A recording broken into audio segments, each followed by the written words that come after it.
Bienvenue dans le tout premier épisode du podcast Les âmes saines où nous plongeons au cœur des mystères de l'esprit humain.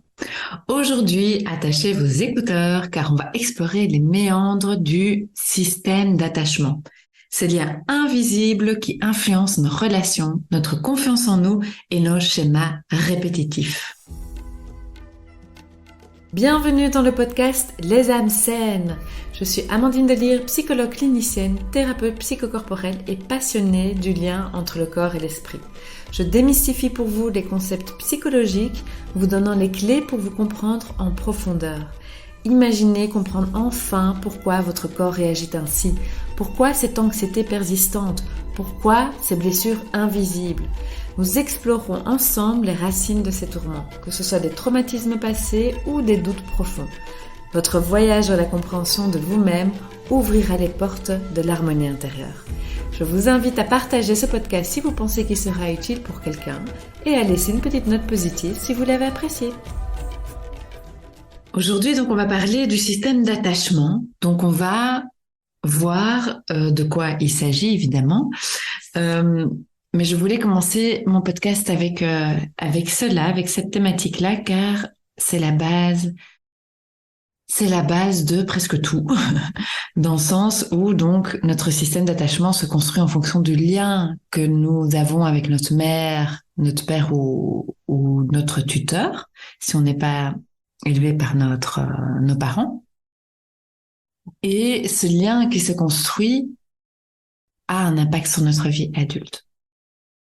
Mais attention, il faut bien garder à l'esprit que ce n'est pas parce qu'on débute notre vie avec un certain système d'attachement, peut-être jusqu'à l'adolescence ou même jusqu'au début de vie d'adulte, qu'on va rester figé dans ce système-là. Donc, si on a un système d'attachement insécure, et donc là, dans cet épisode, je vais vous expliquer les types de systèmes d'attachement. On peut sortir de ces systèmes d'attachement insécures. On en sort grâce à des événements de vie, on en sort grâce à des rencontres, on en sort grâce au fait qu'on va travailler sur nous-mêmes en psychothérapie ou d'une autre manière. Voilà, donc ça c'est vraiment très très important à bien garder en tête, car ce que je vais vous raconter donc dans ce podcast, vous allez certainement vous y retrouver à un moment donné, parce que tout le monde a un type d'attachement bien précis, mais vous allez peut-être aussi entendre que mais j'ai un peu de ça, mais aussi un peu de ça, ta. Mais ça c'est probablement parce que on passe par différents donc systèmes d'attachement au cours de sa vie. Ok. Moi, par exemple, à ma vingtaine, je sais que j'avais un système d'attachement assez insécure. Et après avoir travaillé beaucoup sur moi-même, j'ai fait plusieurs thérapies dans ma vie. Eh bien, à l'aube de mes 40 ans, je sens que mon système d'attachement est bien plus sécure. Évidemment, j'aurai toujours des épisodes où, voilà, une certaine anxiété va sortir et peut-être que voilà, des anciens schémas vont peut-être ressortir. Mon système d'attachement est quand même bien, bien plus sécure à l'aube de mes 40 ans que lorsque j'avais 20 ans.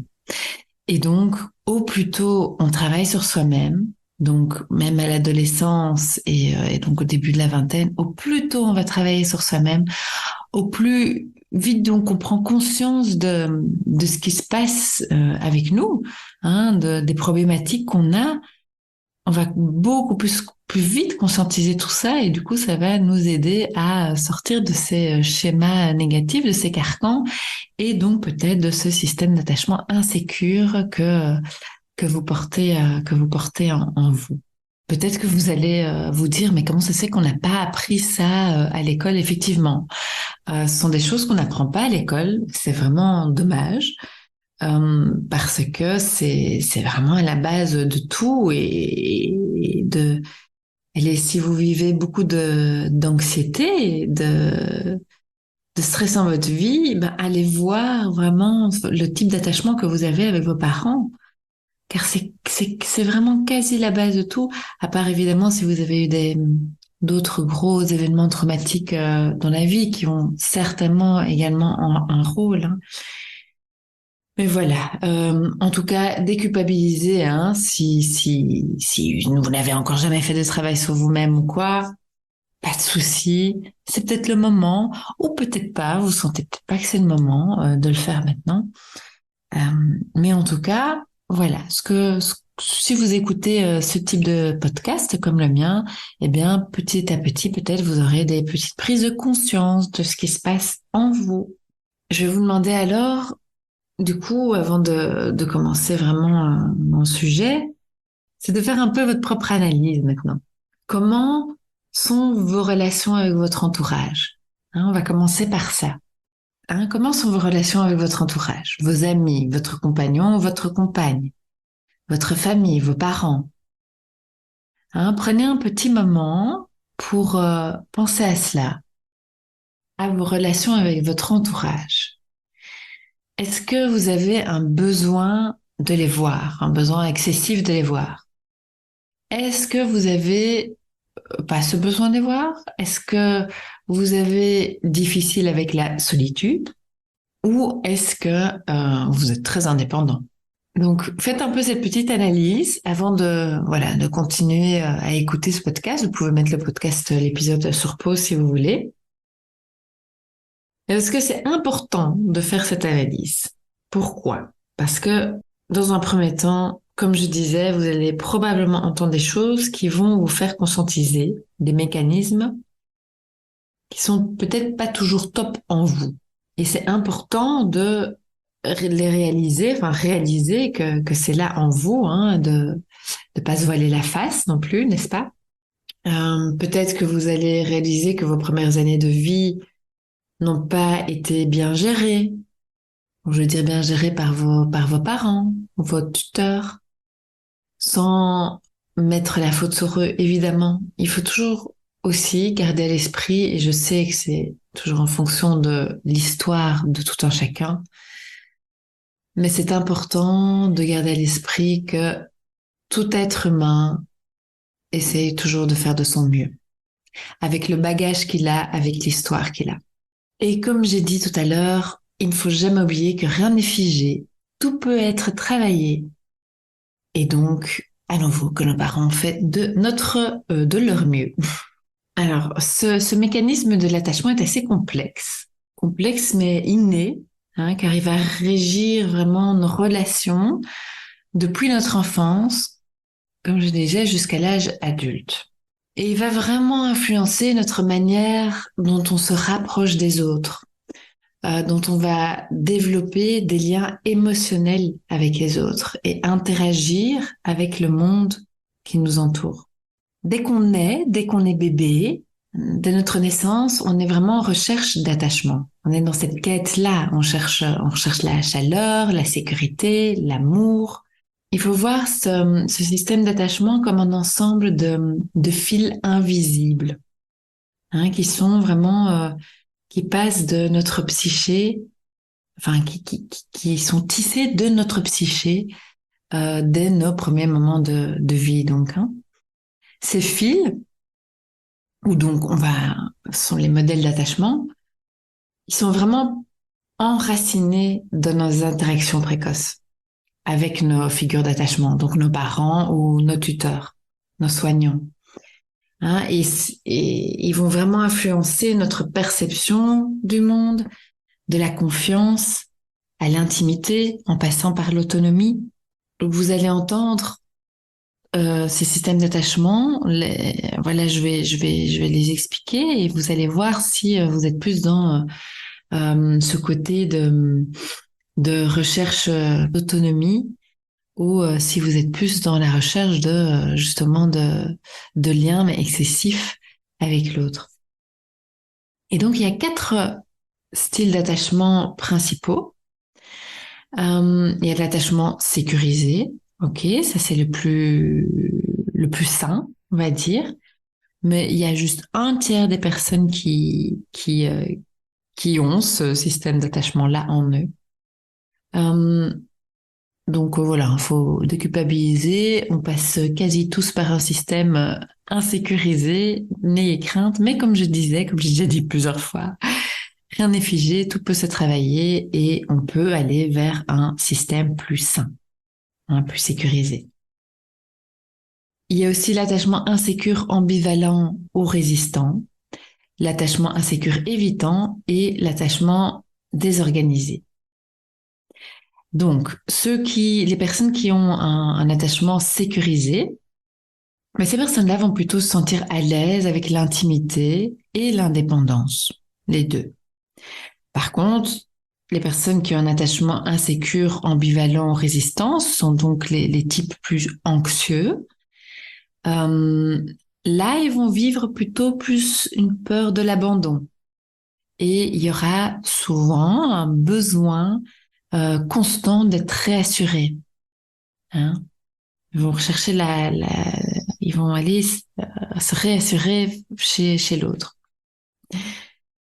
Et l'individu qui a un attachement plutôt évitant, lui, il va plutôt être dans l'évitement de l'intimité émotionnelle. Il va plutôt chercher à préserver son indépendance. Mais alors, comment ces schémas se forment-ils, hein? Peuvent-ils évoluer au fil du temps? Comme je vous ai déjà dit, oui. Hein, et donc, pour répondre à ces questions-là, mais plus en profondeur évidemment, je me base donc sur les études des psychologues John Bowlby et Mary Ainsworth. Hein, c'est eux vraiment qui ont jeté les bases de la théorie de l'attachement.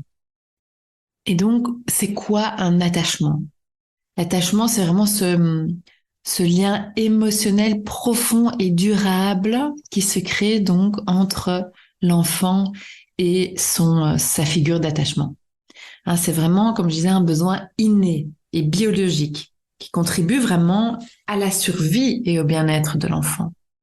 Donc le bébé, il va avoir dès sa naissance des comportements qui vont attirer l'attention de la maman ou du papa pour avoir de la nourriture, de la chaleur, donc des câlins, du toucher, parce qu'un bébé, voilà, il y a plein d'études qui ont été faites qui expliquent que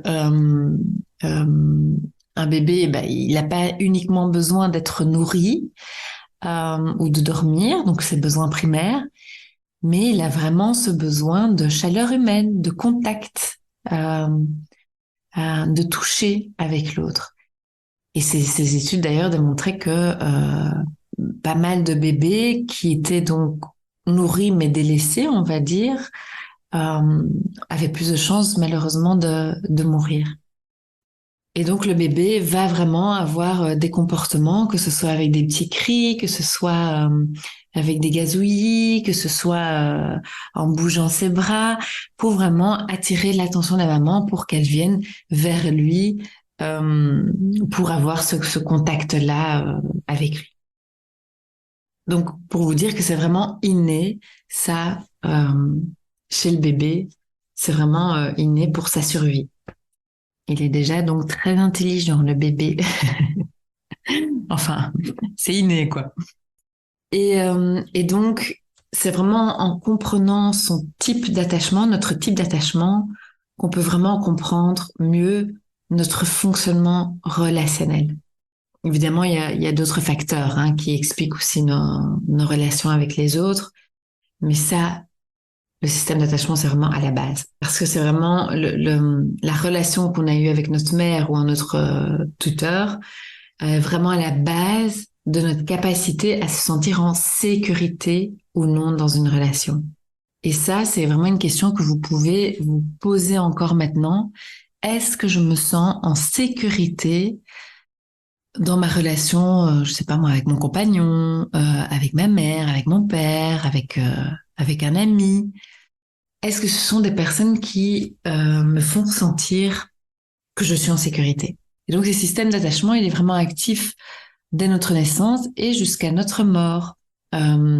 Il va à chaque fois donc vraiment se réactiver, on va dire, dès qu'on vit une situation difficile ou douloureuse. Lorsqu'on se sent vulnérable, il y a ce système d'attachement qui va ressortir.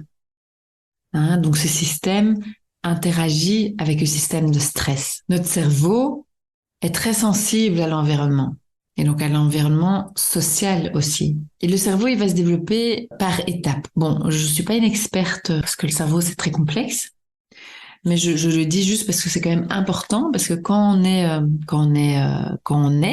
bébé, euh, il y a une maturité cérébrale en fait qui arrive vers environ les 2-3 ans. Hein, c'est pourquoi d'ailleurs on n'a pas de souvenirs généralement avant 3 ans. On appelle ça l'amnésie infantile. Et c'est à partir vraiment du moment où le cerveau est vraiment bien développé que commence l'élaboration des compétences. Et là, alors, les figures d'attachement, hein, telles que la mère, le père ou un autre tuteur, accompagnent le développement de l'enfant. Et donc, ces figures d'attachement et les expériences qu'il va avoir avec eux, ils vont vraiment modeler le contenant et le contenu de son cerveau. Et comme je disais là tout de suite, le système d'attachement donc est activé avec le système d'alarme, de stress, et et du coup là le bébé, eh bien, il faudra voir si il a cette capacité ou non de se tourner vers un autre pour recevoir l'aide qu'il a besoin quand son système d'alarme se met en route. Et alors, donc s'il y arrive hein, à aller vers l'autre pour demander cette aide, le type de réponse de l'autre, qu'on appelle le parentage, va avoir donc une influence sur le système d'attachement. Donc c'est vraiment la réponse de la mère, du père ou du tuteur. Je veux dire la mère en général, mais ça peut être aussi donc le père ou le tuteur, hein, ok? Donc, en fonction de la réponse de la maman, eh bien, un certain type de système d'attachement va se créer. Je vais mieux les expliquer maintenant, plus en profondeur, mais gardez toujours à l'esprit, parce que vous allez entendre des choses que certainement ça va faire tilt en vous, surtout si vous êtes parent. Déculpabilisez tout de suite, hein. Ok, vous faites de votre mieux. Peut-être que vous allez conscientiser certaines choses et ça va peut-être vous aider dans la relation avec vos enfants. Mais déculpabilisez tout de suite car vous faites de votre mieux. Vous faites en fonction de ce qui est là en vous, de votre histoire. Voilà. Et maintenant que vous allez entendre ça, si jamais vous conscientisez des choses, eh ben voilà, travaillez sur vous-même et voyez ce que vous pouvez peut-être changer. Ok?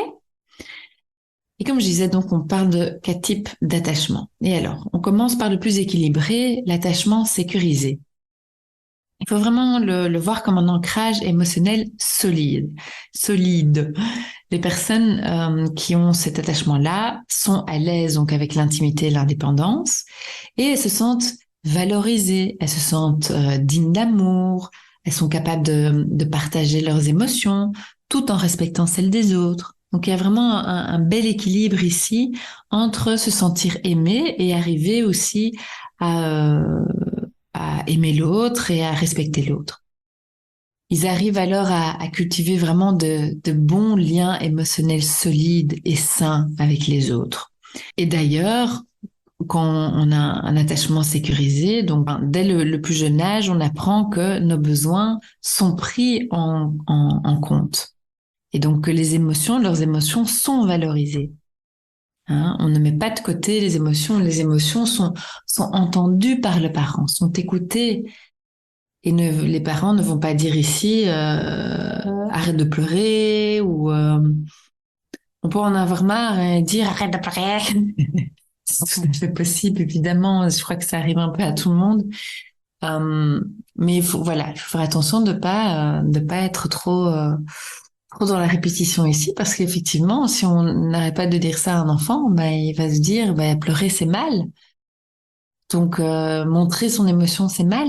Alors que ben non, ce n'est pas mal du tout. Et justement, on a besoin de sortir ces émotions. Sinon, on accumule tout dans notre corps. Hein, et c'est comme ça que notre corps, ben, il y a parfois des symptômes qui arrivent. Et donc, tout ça, ça va vraiment avoir un impact durable sur la manière dont ils vont percevoir les relations et sur la façon dont ils interagissent avec le monde. Si vous avez un attachement sécure, euh, vous savez demander de l'aide. Vous êtes résilient aussi et vous êtes résistant au stress. Et vous savez demander de l'aide parce que vous n'avez pas peur de demander de l'aide, parce que vous n'avez pas peur d'être jugé, par exemple. Vous n'avez pas peur de montrer que vous pouvez être vulnérable. Parce que parfois, on peut avoir un profil de jamais demander de l'aide parce qu'on n'a pas envie de se montrer vulnérable. On n'a pas envie de montrer qu'on ne sait pas faire quelque chose ou quoi. Non. Voilà. Et donc, dans un attachement sécure, il n'y a pas cette peur-là. Donc, on sait demander de l'aide. Ici, le rôle de la mère, donc apprendre avec des pincettes évidemment, si vous êtes maman, apprendre aussi avec des pincettes si vous, enfin ici c'est plutôt sécure, mais si jamais vous remarquez que votre mère n'a pas été comme ça avec vous, euh, ne vous retournez pas tout de suite chez votre maman. Maman, pourquoi t'as pas été comme ça? Ne vous fâchez pas. Hein. Votre maman, elle a fait avec son bagage, avec ce qu'elle pouvait. Ok. Je parle pas des pires cas évidemment, mais voilà, chaque histoire est différente. Et donc le rôle de la mère, évidemment, comme vous savez, est crucial dans la formation de cet attachement. La mère, dans l'attachement sécure, est sensible et réceptive aux besoins de son enfant.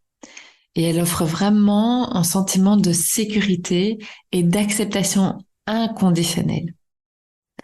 Donc elle va vraiment accepter son enfant avec ses qualités, ses défauts, avec ses pleurs, avec ses crises, même quand il l'embête énormément, quand on n'en peut plus, voilà. Après, on reste humain, hein, parfois, voilà, on peut péter des câbles, hein, c'est possible. Hein. Mais voilà, ça c'est dans le contexte vraiment de l'attachement sécurisé. Donc la maman est vraiment présente émotionnellement. Et elle va réagir avec sensibilité aux signaux de son enfant. Hein, elle va créer comme ça un environnement où l'enfant, il va se sentir en sécurité. Du coup, il va oser explorer le monde, voilà, en toute confiance. Ok, parce que de toute façon, ma mère, elle est là, elle m'aime, je suis en sécurité, donc je peux aller explorer. Et cette maman, elle s'est vraiment équilibrée l'intimité et l'indépendance.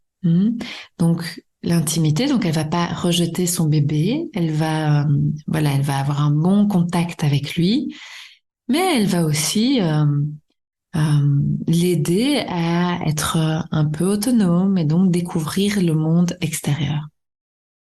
Elle l'encourage dans cette autonomie, mais tout en lui donnant un refuge émotionnel si il en a, lorsqu'il en aura besoin.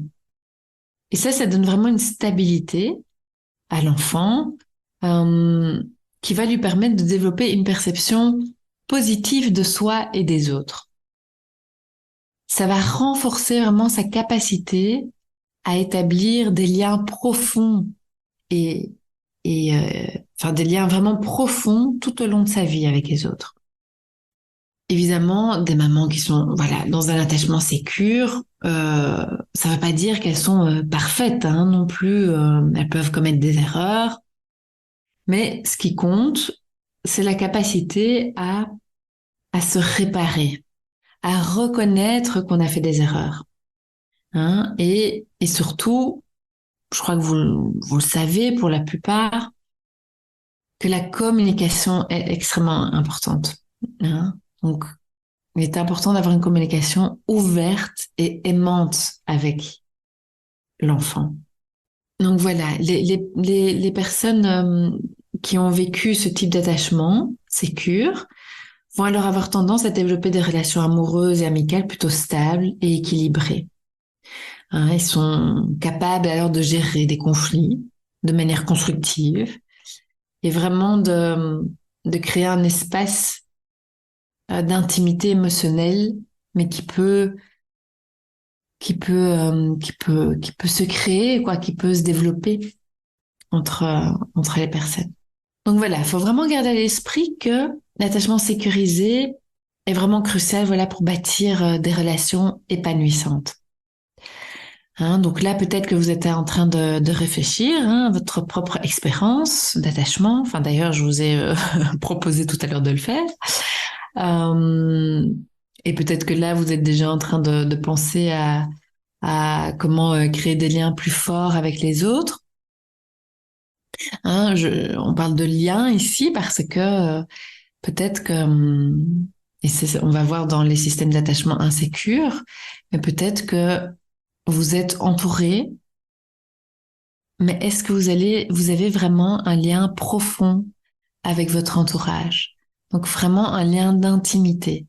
Réfléchissez à ça. Ça, c'est aussi voilà, une prochaine question d'analyse là que vous pouvez vous faire euh, pour vraiment savoir est-ce que je suis vraiment en relation d'intimité profonde avec la personne ou est-ce que je reste en superficie dans mes relations? Est-ce que donc c'est vraiment la question de est-ce que j'arrive à avoir confiance assez suffisamment confiance en l'autre pour me dévoiler par exemple, hein, pour expliquer, pour raconter ma vie, pour raconter mes soucis. Euh, voilà, posez-vous cette question-là.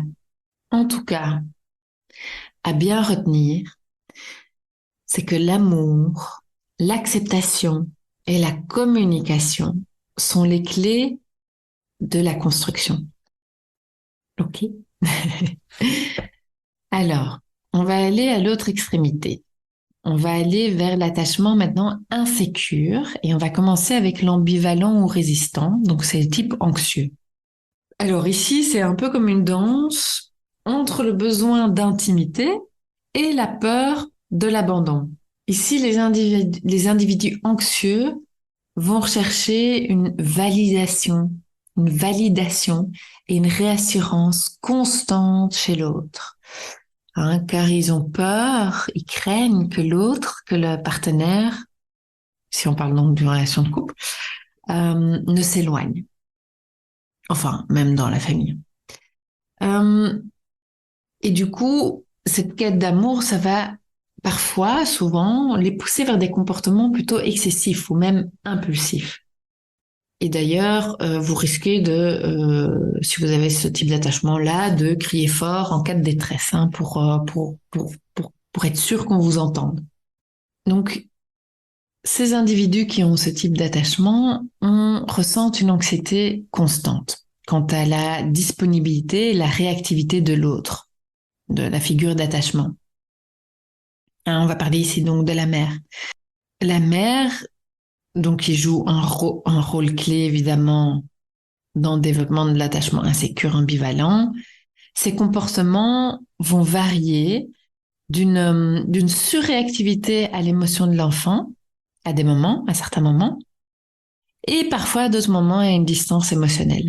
Donc elle peut être parfois chaleureuse et attentive, et un autre jour elle peut être distante, elle peut être distante. Ok. Donc il y a une sorte d'incohérence dans le comportement de la maman qui va créer une certaine incertitude chez l'enfant. Et c'est ça qui crée cette anxiété.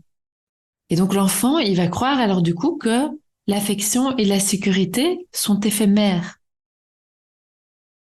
Et c'est ça qui va amener cette dépendance émotionnelle envers la mère pour se rassurer. Donc cette dépendance peut se traduire donc par une anxiété intense lorsque la mère est indisponible. Et ça renforce donc ce cycle de l'attachement insécure et ambivalent. Insécure ambivalent. Car l'enfant a toujours besoin d'être réassuré. Donc c'est un enfant, dès que la mère est partie, va peut-être pleurer, va commencer à chercher maman, maman, maman, crier maman partout, voilà, qui sera peut-être difficile à calmer. Ce sera peut-être un enfant qui sera toujours dans les jeux de maman aussi, voilà. Mais n'ayez crainte, ne culpabilisez si vous retrouvez dans ce cas-là. Voilà, si vous êtes maman et que vous voyez que c'est comme ça chez vous avec votre enfant, par exemple, voilà, conscientisez-le et travaillez sur vous, travaillez sur cette relation, ok? Et aussi, donc, ces mamans-là ne sont pas négligentes, et nécessairement, pas intentionnellement, je ne sais plus parler, Hein. Parce que parfois, ces mamans-là peuvent avoir des modèles elles-mêmes d'attachement insécure qui vont influencer leur comportement. C'est comme ça qu'on arrive dans ces schémas-là, hein. Il peut aussi y avoir des stress extérieurs, des pressions du boulot ou quoi, ou, euh, ou de la famille. Euh, voilà, et que la maman doit vraiment euh, voilà, manager certains défis émotionnels de temps en temps. Et donc parfois c'est difficile d'arriver à donner toute son attention à son enfant. Et c'est tout à fait, enfin voilà, il faut pas culpabiliser par rapport à ça, c'est normal et c'est vraiment en fonction de votre histoire et de ce qui se passe dans votre vie actuellement. Et comme je disais, c'est pas une condamnation à vie, hein, c'est quelque chose qui peut être travaillé. Hein, et on pouvait travailler avec des thérapeutes pour explorer vraiment les émotions, apprendre les mécanismes d'adaptation plus sains, hein, pour réécrire vraiment cette relation avec l'enfant. Et puis, il y a l'attachement évitant, insécure évitant.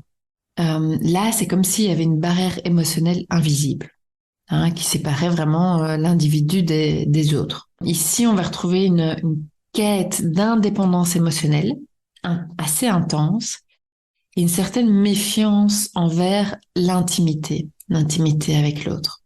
Ces individus ont souvent développé des stratégies d'adaptation pour minimiser les besoins émotionnels envers les autres et réduire du coup les risques de vulnérabilité. Donc là, c'est vraiment un besoin de ne pas montrer sa vulnérabilité. Donc ça, hein, ce sont les situations où, j'en avais parlé tout à l'heure, où la personne ne veut pas se montrer vulnérable, donc du coup a tendance à ne pas demander de l'aide. Ces profils aussi, ah moi je suis indépendante, moi je veux être indépendante, je suis indépendante, j'ai besoin de personne. Désolée de le dire, mais on a toujours besoin de quelqu'un et on est toujours dépendant de quelqu'un. Hein. Euh, Moi-même, je suis passée par là, hein, début de ma trentaine, je dirais. Ouais, maintenant j'ai 39 ans. Début de ma trentaine, j'étais un peu, ouais, j'étais il me semble, dans ce système-là à ce moment-là. Dû à mon histoire, j'ai eu besoin de me construire comme ça. Et maintenant, à l'aube de mes 40 ans, je sens que je n'y suis plus. Je n'y suis plus. Ben, d'ailleurs, j'ai su, au final, parce que j'ai mis du temps, construire une vie de famille.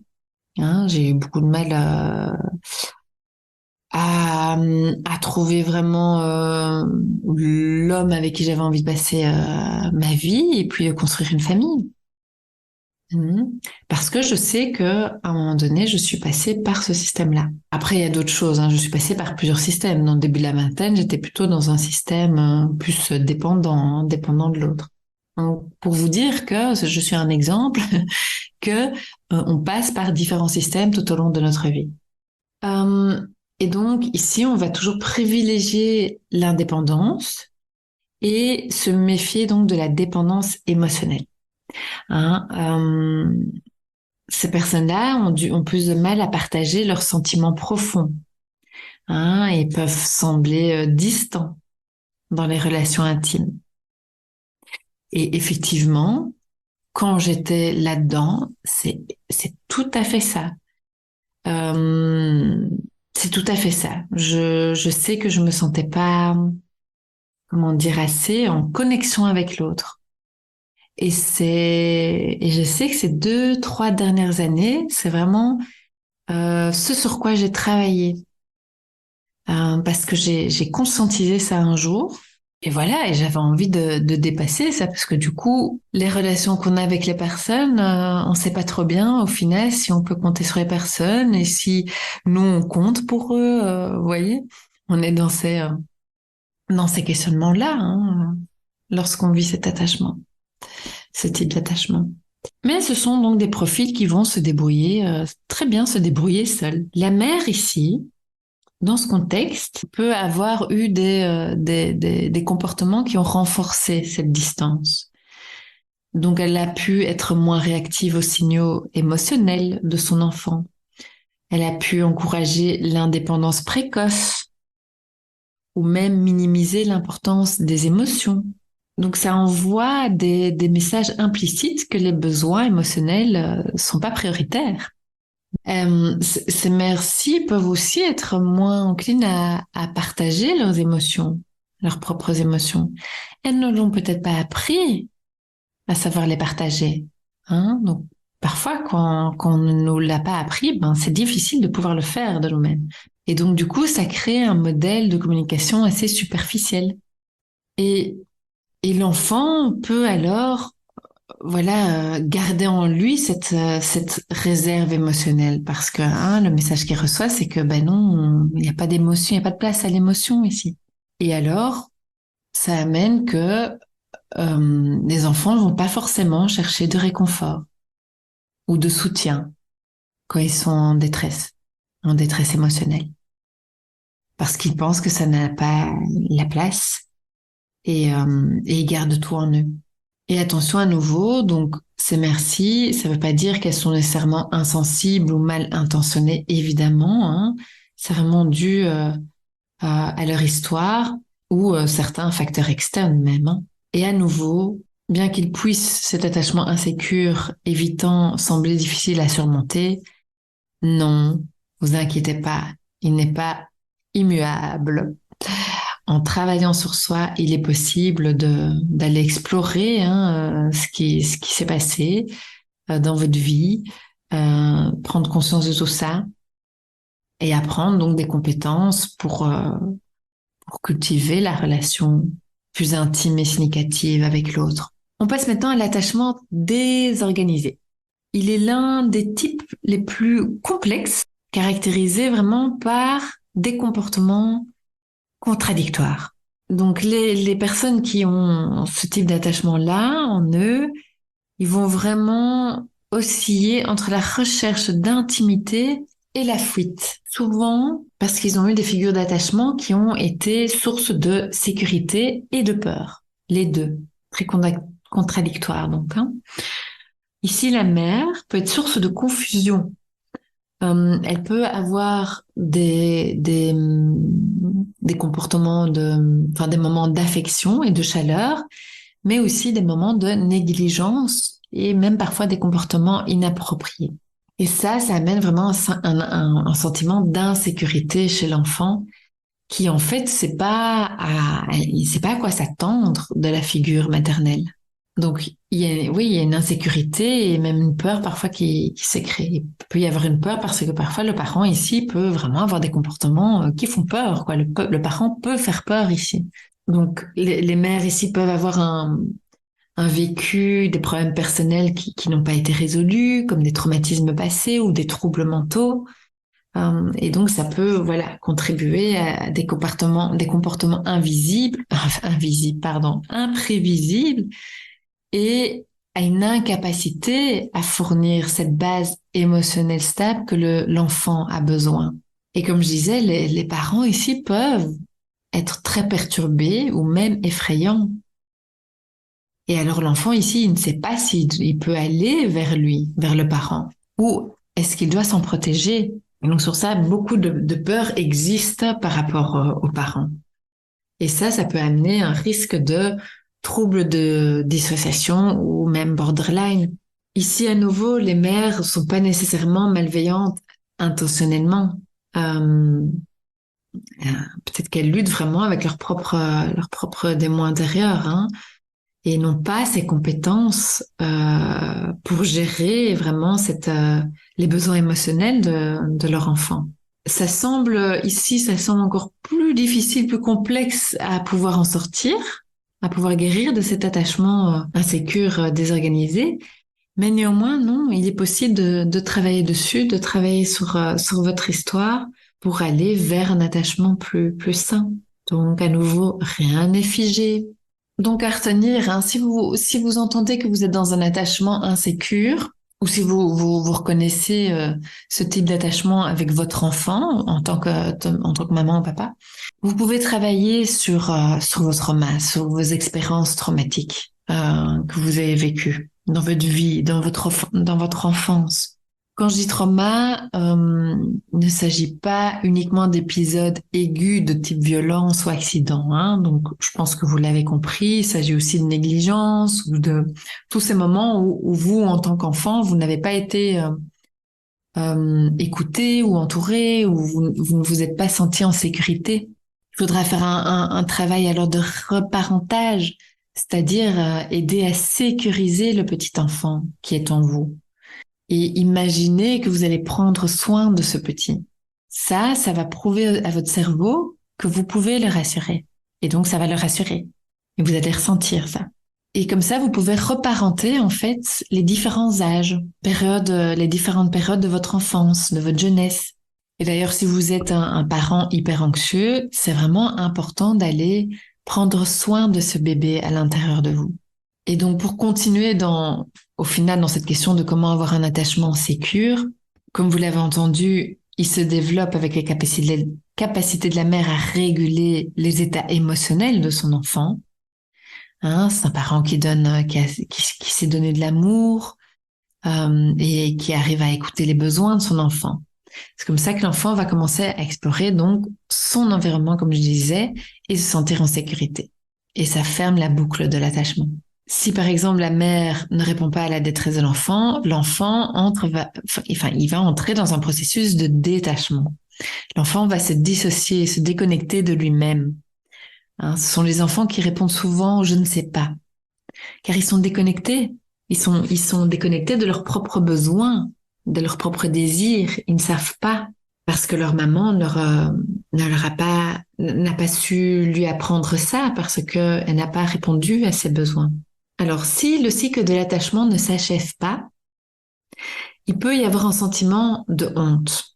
Il peut y avoir un sentiment de honte en vous car un certain besoin donc que vous aviez n'a pas été comblé. Hein, donc c'est les questions du type mais pourquoi ma mère ou mon père n'a pas répondu à mon besoin? Est-ce que quelque chose cloche chez moi?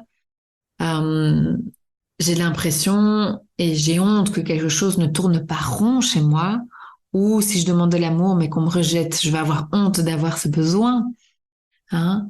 Donc, est-ce que c'est des choses, voilà, est-ce que c'est des questions que vous avez? Est-ce que vous ressentez cette honte?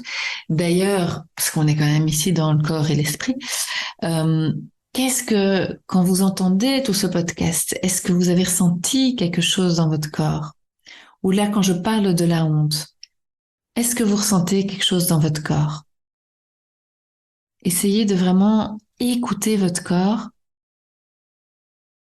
Ou est-ce que vous ressentez peut-être un petit pincement, un petit serrage, une petite tension?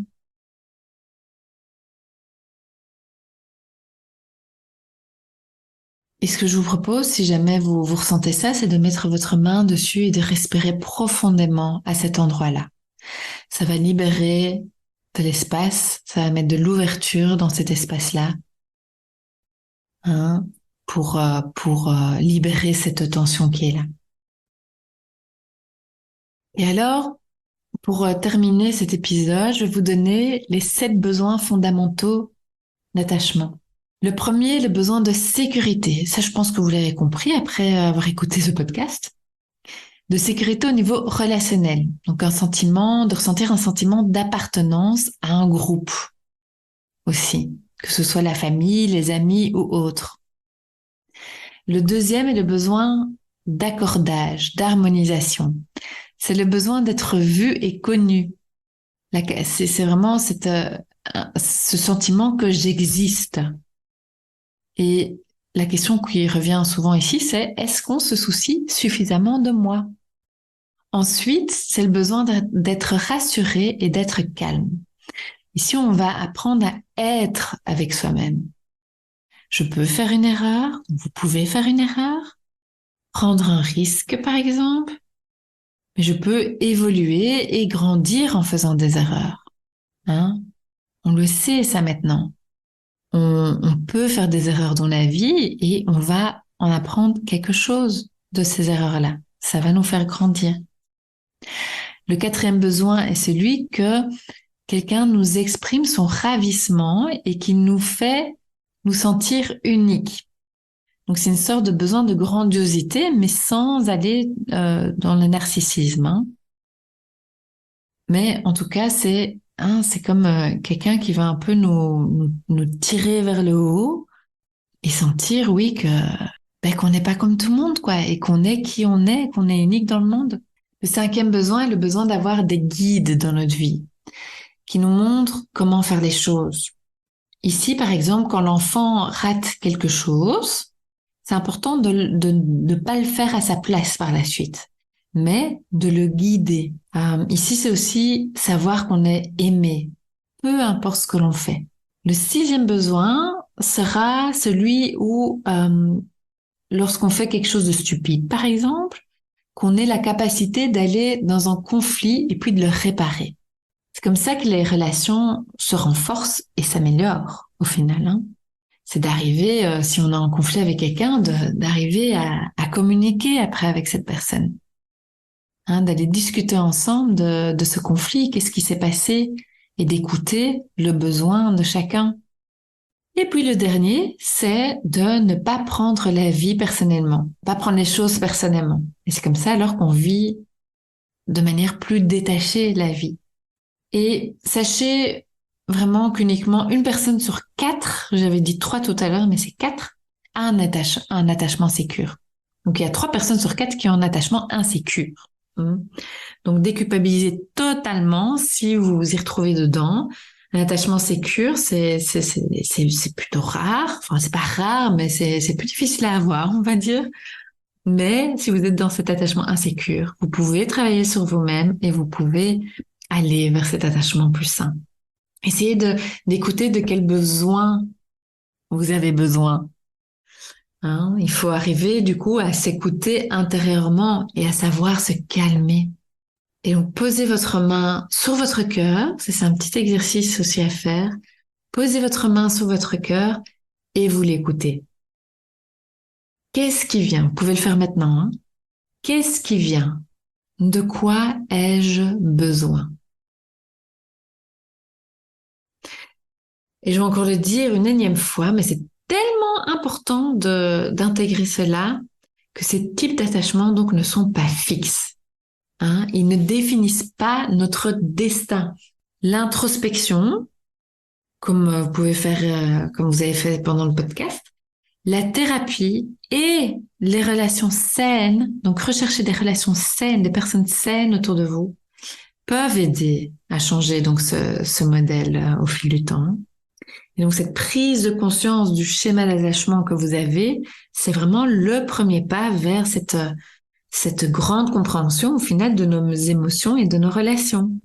Alors on a tous cette capacité de remodeler nos liens avec les autres, de les cultiver ces connexions plus profondes et significatives avec les autres, envers nous-mêmes aussi.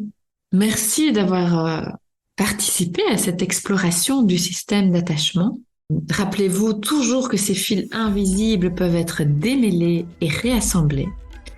Et si vous avez aimé ce podcast, n'hésitez pas à liker, à le partager et certainement à le partager avec quelqu'un qui en aurait besoin. Et je vous dis, vous pouvez même laisser un petit commentaire, ça me ferait très très très très plaisir. Et en tout cas, voilà, restez à l'écoute pour plus d'épisodes captivants qui nous aident à démystifier les complexités de l'esprit humain. À bientôt!